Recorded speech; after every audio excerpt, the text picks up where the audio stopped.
नमस्कार दोस्तों, स्वागत है आप सभी का शिव शक्ति के YouTube चैनल पर। दोस्तों, क्या पति या पत्नी किसी एक के द्वारा किए गए अच्छे या बुरे कर्मों का फल एक दूसरे को भोगना पड़ता है? इस कहानी का पार्ट टू लेकर आ गए हैं।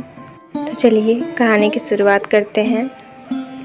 जब चंचुला ने बोला था, महादेवी मेरे पति का उद्धार कीजिए, कोई उपाय बताइए जिससे मेरे पति का उद्धार हो, मैं उनसे मिल सकूं।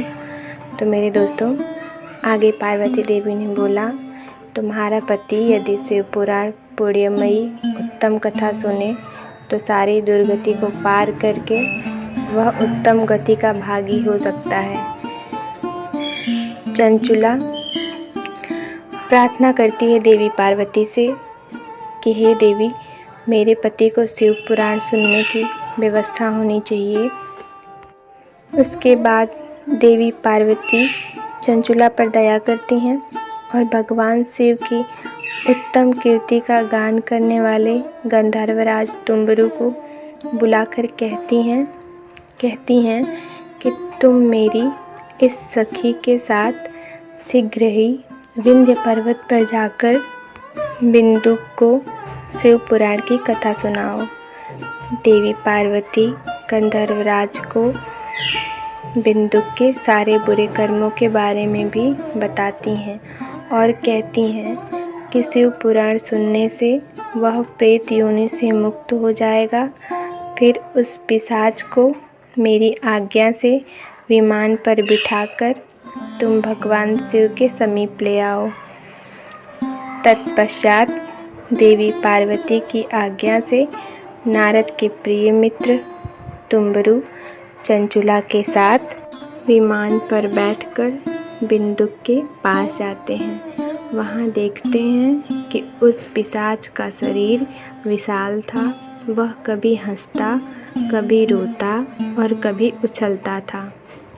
महाबली तुम्बरु ने उस पिशाच को पांसों से बांध लिया और शिव पुराण सुनाने के उद्देश्य से महोत्सव युक्त स्थान और मंडप आदि की रचना की। इतने में ही संपूर्ण लोकों में बड़े वेग से यह प्रचार हो गया कि देवी पार्वती की आज्ञा से एक पिशाच का उद्धार करने के उद्देश्य से तुम्बरु कथा सुनाने विंध्य पर्वत पर गए हैं।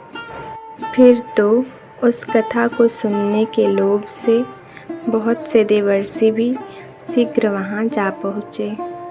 तुम्बरु ने पिशाच को एक आसन पर बिठाया और अपने हाथ में वीणा लेकर गौरीपति की कथा को सुनाया। कथा को सुनकर सभी श्रोता पूर्णतः कृतार्थ हो गए तथा बिंदुक पिशाचिक शरीर को त्याग दिया। शीघ्र ही उसका रूप दिव्य हो गया।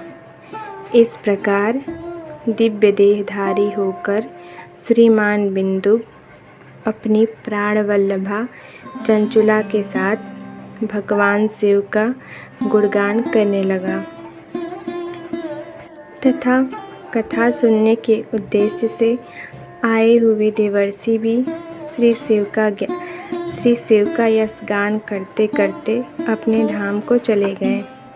बिंदुक तथा चंचुला तुम्बरु के साथ विमान पर बैठकर शिवधाम में पहुँचे। वहाँ भगवान महेश्वर तथा देवी पार्वती ने प्रसन्नतापूर्वक बड़ा सत्कार किया और बिंदुक को अपना पार्षद बना लिया तथा चंचुला देवी पार्वती की सखी बन गई। उस घनीभूत ज्योति स्वरूप परमानंदमय सनातन धाम में अविचल निवास पाकर वे दोनों पति पत्नी परम सुखी हो गए। तो मेरे प्रिय दोस्तों, इस कहानी का उद्देश्य है कि पति या पत्नी किसी एक के द्वारा किए हुए अच्छे या बुरे कर्मों का फल एक दूसरे को भोगना पड़ता है। दोस्तों, अगर कहानी पसंद आई हो तो हमारी वीडियो को लाइक कीजिए और अपने दोस्तों के साथ शेयर कीजिए। ऐसी ही कहानियाँ सुनने के लिए हमारे शिव